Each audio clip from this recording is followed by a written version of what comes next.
Have you ever wondered what secrets your neighbors are hiding behind their perfectly manicured lawns and cheerful greetings? For Sarah, this idle curiosity turned into a terrifying reality. It all started on a Tuesday morning, the kind of ordinary day where nothing is supposed to go wrong. But when Sarah noticed her neighbor Mr. Henderson's newspaper still lying on his porch that evening, a cold knot of dread tightened in her stomach. Mr. Henderson was a man of routine. He never missed his morning paper. She called his phone, but it went straight to voicemail. The next day, the police cars arrived, and the quiet suburban street was wrapped in yellow tape. Mr. Henderson was gone, and his death was no accident. The police questioned everyone, including Sarah. She told them what little she knew. Mr. Henderson was a quiet, retired history professor who mostly kept to himself. He was kind, always had a treat for her dog, and seemed to have no enemies. The official investigation seemed to move at a glacial pace, labeling it a robbery gone wrong. But Sarah couldn't shake the feeling that there was more to the story. The neatness of the crime scene, the lack of forced entry, it didn't add up. It felt personal. Driven by a thirst for justice and a touch of nosy neighbor syndrome, Sarah decided to do some digging of her own. Her investigation began with the people on her street. First on her list was the young couple across the way, the Millers. They were always arguing, their shouts sometimes echoing through the thin night air. Could a domestic dispute have spilled over? Sarah caught Mrs. Miller taking out the trash and struck up a conversation. She was jumpy, her eyes darting around nervously. She mentioned that Mr. Henderson had complained about their noise once, but she quickly dismissed it as nothing serious. "He was a sweet old man," she said, a little too quickly. Sarah noticed a fresh scratch on Mr. Miller's car, a long, deep gash along the driver's side door. It seemed out of place on his otherwise pristine vehicle. An argument that got out of hand? It was a possibility. Next, Sarah turned her attention to Mr. Gable, the grumpy recluse who lived 2 doors down. He and Mr. Henderson had a long-standing feud over a property line and a particularly invasive oak tree. Sarah had seen them in heated discussions more than once.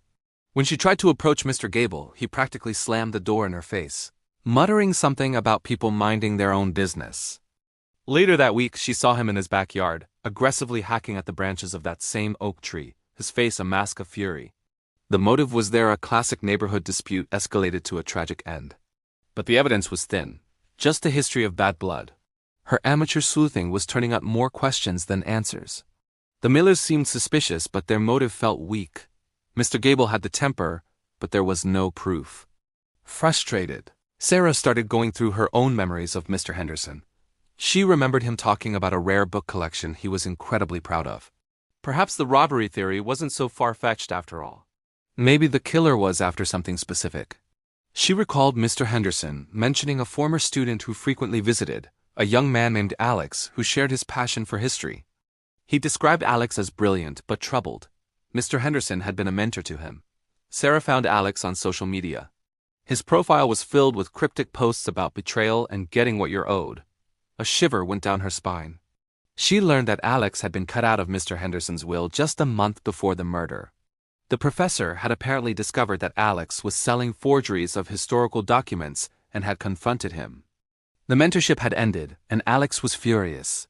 Here was a clear motive: greed and revenge. Alex knew about the rare books. He knew the layout of the house, and he had a reason to want Mr. Henderson out of the picture. Sarah was convinced she had found her killer. She compiled all her findings, the arguments, the feuds, the disinherited student, and took them to the lead detective on the case, Detective Miles. Detective Miles listened patiently, nodding as Sarah laid out her theories about the Millers, Mr. Gable, and finally, Alex. He looked over her notes, a thoughtful expression on his face. He agreed that Alex was a strong person of interest, and that they had already been looking into him. Sarah felt a surge of pride. She had done it. She had helped solve the case. But then, the detective's expression shifted. "You've done some impressive work, Sarah," he said slowly. "But there's one piece of the puzzle you're missing. We found something at the scene that didn't fit with any of your suspects. A single strand of long blonde hair." Sarah's blood ran cold. She was blonde, but that was impossible. She was at home that night. "It was found clutched in Mr. Henderson's hand," the detective continued, his gaze unwavering. "And we found your fingerprints on the back door handle. Not the front door, Sarah. The back door, which showed no signs of forced entry. It was unlocked."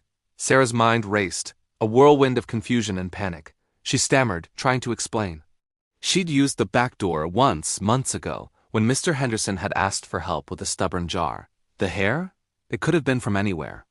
She visited him often with her dog. But the detective just shook his head. He pulled out a small evidence bag. Inside was a single, ornate button. Sarah recognized it instantly. It was from the new coat she had bought just last week. "We found this under the sofa," Miles said softly. "It matches the one missing from your coat, doesn't it?" The reality crashed down on Sarah with the force of a tidal wave, she remembered. Not all at once, but in horrifying flashes. The argument. It wasn't with the Millers. It was with her. Mr. Henderson had discovered something she'd been hiding, a secret from her past she had worked so hard to bury. He had confronted her, not with anger, but with concern. He wanted her to confess, to make things right. She had panicked. She hadn't meant to push him. He had stumbled, hit his head. It was an accident. The whole thing was a blur of fear and adrenaline.